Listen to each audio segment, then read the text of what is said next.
इस कार्यक्रम के पुण्यार्जक हैं श्रीमती भंवरी देवी, श्रीमान मोतीलाल जी जैन, श्रीमती मंजली देवी, श्रीमती संगीता देवी पापड़ीवाल परिवार देवली, श्रीमती सीमा शाह, श्रीमान ओम प्रकाश जी शाह, ऋषभ शाह, कुमुद शाह, शाह परिवार देवली।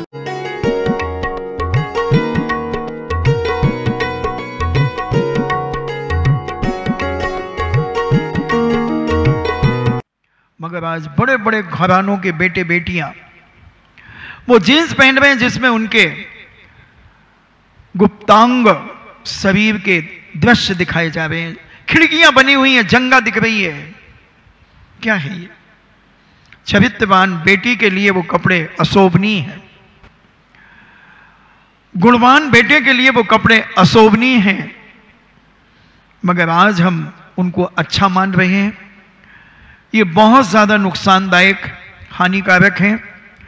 स्वास्थ्य के लिए जीन्स, टाइट जीन्स बहुत हानिकारक है, नपुंसकता पैदा कराती है। जितनी ज्यादा टाइट जीन्स होगी वो आपके परिवार के बच्चों के लिए नपुंसकता पैदा कराएगी, विकृति पैदा कराएगी, इन्हें किन्नर की ओर ले जाएगी, किन्नर की दशा की ओर तुम्हें ले जाएगी। देखने में तुम भलो मनुष्य होगे, स्त्री होगे, मगर तुम्हारी किन्नरता, नपुंसकता दिन प्रतिदिन बढ़ती चली जाएगी। तो कर्म किसी को छोड़ता नहीं, हमें इस पर विचार करना। तो वह विशंबर नाम के राजा की रानी का नाम विश्व गुणा था, यानी विश्व में जितने गुण थे, अपन कहते हैं ना तीर्थंकर के लिए, हे भगवान जितने परमाणु थे विश्व में वो सारे आपके शरीर में आकर के सिमट गए। ऐसे ही ये रानी विश्वगुणा अपने जीवन का यापन कर रही थी। उसी नगर में गुणपाल नाम के सेठ रहा करते थे, जो अनेक गुणों का पालन करने वाले सेठ, और उनकी धर्म पत्नी का नाम था धनश्री। धनश्री बहुत गुणवान, विवेकशील, चारित्रवान नारी थी। उनके एक बहुत सुंदर, उनके घर में एक घट उत्पन्न हुआ। उस घट का नामांकन किया गया सुबंधु। उस बिटिया का नाम रखा गया सुबंधु। सारे नगर के लोग उसे देखने आने लगे। सर्वांग सुंदर गुणवान बिटिया थी और जन्म से ही सारे शुभ लक्षण थे, क्योंकि लक्षण हुआ करते हैं शरीर में। सेठ हुक्मचंद जी कासलीवाल इंदौर के, जिनका आधा इंदौर था, वो किसी अपने रिश्तेदार के यहां जा रहे थे और छोटे से गांव में उनके कोई बिलाला करके रिश्तेदार थे। उनके यहां पहुंचे तो रास्ते में बाजार मिला, तो एक कपड़ा बंधा हुआ था और एक बोरा गेहूं खुला ढेर लगा था, उसमें एक डंडा गड़ा हुआ था, और एक बिटिया 15-16 साल की बिटिया लेटी हुई थी। सेठ जी वहां से निकलते हैं। सेठ जी की नजर उस बिटिया के पैरों पर पड़ती है। क्या देखा सेठ जी ने पैरों को, और सेठ जी अपने रिश्तेदार के यहां चले गए और पूछते हैं कि भाई, रास्ते में एक बिटिया गेहूं का ढेर लगा करके लेटी थी, क्या उसे जानते हैं? बिलाला जी के परिवार लोगों ने कहा, हाँ जानते हैं, बहुत कम अमीर परिवार की बिटिया है, उसके पिताजी भोजन करने गए होंगे, वो गेहूं का ढेर लगाते हैं, एक बोरा गेहूं लगभग बेच लेते हैं। अच्छा, तो काश अगर वो बिटिया अपने राजकुमार के लिए कैसी रहेगी। हुक्मचंद कासलीवाल के बेटे एक राजकुमार थे। तो वो बिलाला परिवार कहता है, क्या बात करते हो सेठ जी, कहां राजा भोज और कहां गंगू तेली, आधा इंदौर जिनका हो, और एक फुटपाथ के ऊपर गेहूं बेचने वाली बिटिया से वो अपने बेटे की शादी की बात सोच रहे हैं। बिलाला परिवार ने कहा, क्या बात करते? बोले नहीं, तुम उन्हें बुलाओ, मैं बात करूंगा। मैं बात करूंगा। बुलाया, कोई बड़ा आदमी बुलाए, कम अमीर व्यक्ति को तो उसे घबराहट वैसे ही हो जाए। बड़े बड़े मुनिराजों को घबराहट हो जाती है जब आचार्य श्री बुलाते हैं। सुधा सागर जी महाराज की बात स्मरण में आ गई। 1984 की बात है, मेरी दीक्षा नहीं हुई थी। आचार्य श्री अचानक अस्वस्थ हो गए। इतनी भयानक नजर उन्हें लग गई कि पूरे हाथ पैरों में दर्द, आंखें चढ़ गई और दस्त लगने लगे। 10 लाक्षण पर्व का समय चल रहा था। मैं बैठा भैयावती कर रहा था। आचार्य जी ने घड़ी पे नजर डाली, बोले 2:30 बजने को है। मैंने कहा जी, सुधा सागर को बुला के लाओ। और महाराज जी उस समय बहुत कम बोलते थे और एक ऐसी बहुत बड़ा हॉल था पिशनारी की मड़िया में, तो दरवाजे के कोने में बैठते थे। मैं गया, मैंने नमोस्तु किया और कहा महाराज जी आपको आचार्य से भी बुला रहे। मुझे आचार्य से भी बुला रहे? तो हमने कहा हाँ। बोले क्यों, क्या बात हो गई? हमने कहा बात तो आप जानो, मैं तो पोस्टमैन हूं, आपकी चिट्ठी लेकर के आया हूं। और इतने पिछी हाथ में ली और ऐसी पिछी कांप रही है और नीचे मुंडी करके आचार्य श्री के पास पहुंचे, पिछी से परिमार्जन किया, बैठ गए गो आसन से और नीचे दृष्टि कर ली। आचार्य श्री कहते हैं सुधा सागर जी, जी महाराज जी आज उत्तम शौच धर्म है। जी महाराज जी। तो अभी कमेटी के लोग आएंगे 10-15 मिनट बाद, तो प्रवचन करने चले। मैं नहीं करूंगा, मुझसे नहीं आता। और मैं चुपचाप साइड में देख रहा हूं और तिरछी नजर से मुझे देख रहे हैं। मैंने कहा आज मेरी खैर नहीं है। मैंने कोई बात नहीं, जो होगा। आचार्य जी कहते हैं नहीं तुम्हें ही करना है। आप कितनी देर से आएंगे? आप कितनी देर से आएंगे? आचार्य जी कहते हैं मुझे आना होता तो तुम्हें क्यों बुलाता? फिर नीचे सिर कर लिया। आचार्य जी कहते जाओ तैयारी कर लो। बोले महाराज जी 5-7 मिनट बचे, क्या तैयारी कर लो? हाँ जो भी हो, देखो 10,000-15,000 की पब्लिक जबलपुर की आई है। पिशनारी की मड़िया में बहुत 84 का चातुर्मास हुआ था। अब पसीना पसीने से हो गए। जाओ उठो। उठ के मैं उनको पुनः छोड़ने आया। रास्ते में मेरी क्लास चालू हो गई। और कोई महाराज का नाम नहीं, मैंने नाम बताया आपका। आचार्य जी को नाम आपका याद नहीं है क्या? नहीं तुमने गड़बड़ किया होगा। मैंने कहा वाह, मैं आपका हितैषी हूं, दुश्मन नहीं हूं। और अच्छा तो है, हमने कहा प्रवचन करेंगे, लोगों को सुनने मिलेगा। यहां तो आप बात करते नहीं है, मौन बैठे रहते हो। बहुत गुस्से में मुझे देखा, मैंने हंस दिया। जब कोई गुस्सा करे तो थोड़ा सा मुस्कुरा देना चाहिए, उसका गुस्सा कम हो जाता है। और मैं बैठा, मैंने कहा कुछ लाना तो नहीं है, पैड कोई पॉइंट नोट बनाना हो? कुछ नहीं चाहिए मुझे। हमने कहा ठीक, और बैठ गए। इतने में कमेटी के लोग आचार्य श्री के पास पहुंचे। आचार्य श्री प्रवचन, हाँ वो सुधा सागर जी को ले जाओ। अब इनके पास जब पहुंचे तो ये पुनः आचार्य श्री के पास पहुंचे। अब तो पीछे और जोरों से कांप रही थी, जैसे पूछ की ठंड में आदमी कांपता है, खूब कांप रही थी। गए, नमोस्तु किया, सिद्ध भक्ति पढ़ी। हमने कहा आज ज्यादा भक्ति हो रही, प्रवचन में सिद्ध भक्ति। और भक्ति करके नीचे आए और प्रवचन के मंच पे बैठे और पीछे कांप रही है अभी, और मंगलाचरण चल रहा है। मुझे एक लाइन याद है 1984 की, 41 साल लगभग होने को आ गए।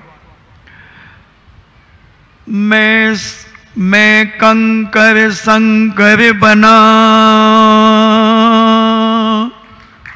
ये पोजीशन है। मैं कंकर शंकर बना, 3 लाइन मुझे मालूम नहीं क्या बोली उस समय, तो याद होगी। अब 41 साल मायने रखते हैं। और उसके बाद जो प्रवचन हुआ, 1.5 घंटे प्रवचन हुआ। सारी जनता में तहलका मच गया और लोग कहने लगे कि कल से आधा घंटा सुधा सागर जी को और 1 घंटा आचार्य श्री का प्रवचन होगा। शौच धर्म के ऊपर जबरदस्त प्रवचन। आचार्य श्री को नमोस्तु किया। आचार्य श्री बड़े मुस्कुरा रहे थे क्योंकि वो भी सुन रहे थे बैठे बैठे। बोले वाह वाह, तुम तो कह रहे थे मुझे कुछ नहीं आता। महाराज जी आपका आशीर्वाद था। फिर नमोस्तु भक्ति करके अपनी जगह बैठ गए। मैंने कहा महाराज जी अब डांट लो, कितना डांटना है। 15,000 आदमी आपकी तारीफ कर रहा है और लोग ये कह रहे हैं कल से आधा घंटा आपका और 1 घंटा आचार्य जी का। बोले अगर किसी ने ये आचार्य जी से कह दिया तो मैं मौन ले लूंगा, मैं मौन ले लूंगा। तो मैं तो आज डंके की चोट पे सारी दुनिया को कहना चाहता हूं कि अगर कोई साधु प्रवचन में मास्टर है तो सुधा सागर जी महाराज के मुकाबले कोई भारत में साधु नहीं है। बंधुओं, किसी भी वक्त किसी भी मंच पर बिठा दो, किसी भी मंच पे बिठा दो, किसी भी जाति के मंच पे बिठा दो, और कभी मैंने नोट्स बनाते नहीं देखा, कभी पढ़ते नहीं देखा कि प्रवचन के लिए कोई चीज पढ़ रहे हो, कुछ नहीं। तो ऐसे ये छुपे रुस्तम पहले से थे। और रिपीट कभी प्रवचन नहीं होगा। आगरा में आप देख लेना 19.5 महीने बिजोलिया के अंदर में रहे कोरोना के समय पर, प्रतिदिन प्रवचन होता था, रोज नया। और यहां भी अभी रोज नया। कहां से सोचते हैं, कब सोचते हैं, 1 मिनट की तो फुर्सत नहीं मिलती। गेट खुलते ही ऐसे जैसे कोई, कब सोचते हैं, कब चिंतन करते हैं, कब मनन करते हैं। क्लास 1.5 घंटे की, प्रवचन 1.5 घंटे का, 1 घंटे की जिज्ञासा, सामायिक, और उसके बाद नक्शे, नक्शे पर नक्शे, नक्शे पर नक्शे, समाज के लपड़े, क्या क्या नहीं, मगर चेहरे पर कोई सिकन नहीं। तो ऐसे गुणपाल सेठ की मैं बात कर रहा था। ये तो गुणपाल मुनि है मान लो, वो गुणपाल सेठ बहुत धर्मात्मा, न्याय और नीति को जानने वाला, ऐसा पवित्र गुणवान उस नगर का नगर सेठ था। उनकी स्त्री का नाम धनश्री था और उनकी बिटिया का नाम था सुबंधु, जिसके सुंदर सुंदर बंधु भाई बंद थे, जो बड़े चारित्रवान थे, गुणवान थे, विवेकशील थे। और उसी गुणवती कन्या,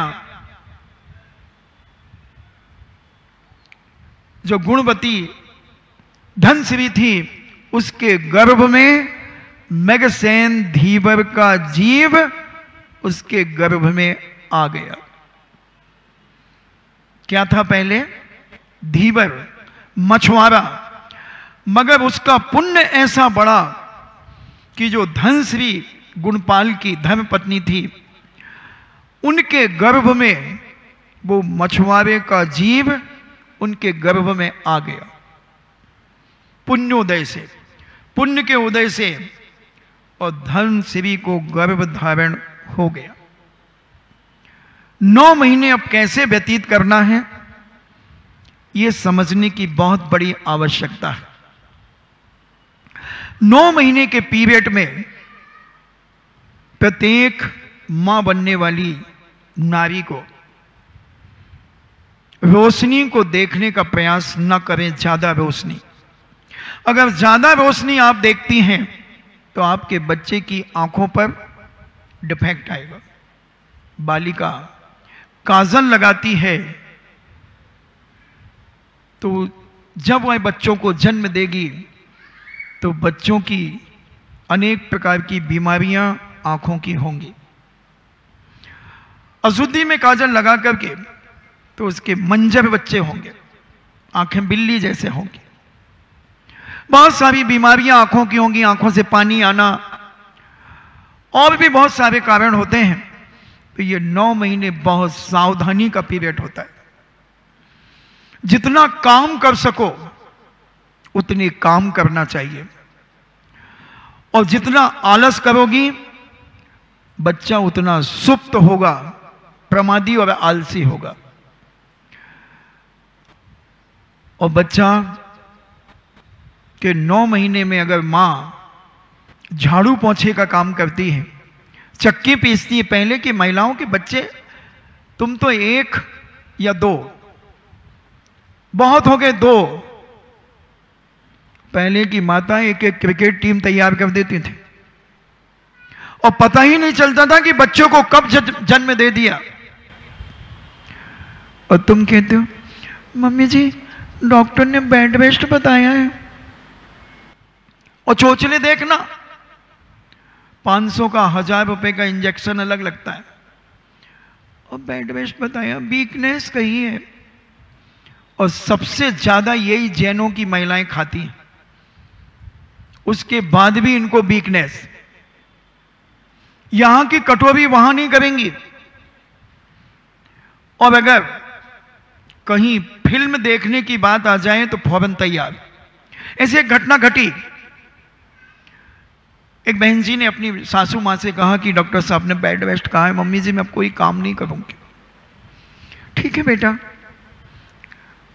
1-2 महीने के बाद श्रीमान जी दुकान से फोन करते हैं, अरे चलना है क्या? हम आपके कौन? हाँ। मम्मी जी को पूछ लो। क्या पूछना, कह दूंगी मैं। और श्रीमान जी 8:30 बजे आए। एक बेटा उनका 3 साल का पहले से था, और वो गए हम आपके कौन। बच्चा भी गया, फिल्म चालू हो गई, और बड़े हाथ जोड़ करके बड़े विनय पूर्वक खड़ी रहती हैं अपने पति की क्रिया देखकर। एक अंतरंग से सद्भावनाएं संप्रेषित करती हैं वो अपने पति को।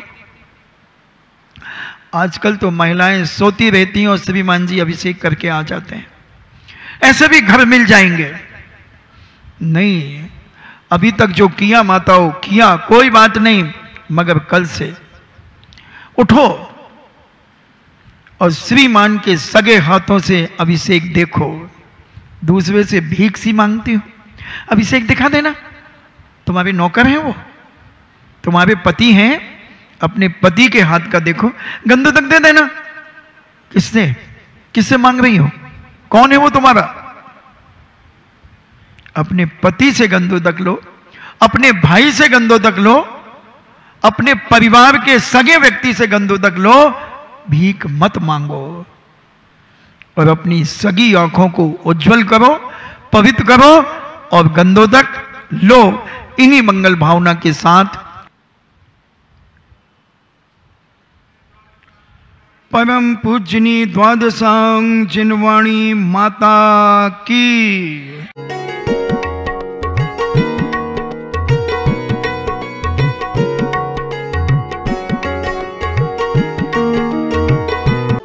इस कार्यक्रम के पुण्यार्जक थे श्रीमती भंवरी देवी, श्रीमान मोतीलाल जी जैन, श्रीमती मंजली देवी, श्रीमती संगीता देवी पापड़ीवाल परिवार देवली, श्रीमती सीमा शाह, श्रीमान ओम प्रकाश जी शाह, ऋषभ शाह, कुमुद शाह, शाह परिवार देवली।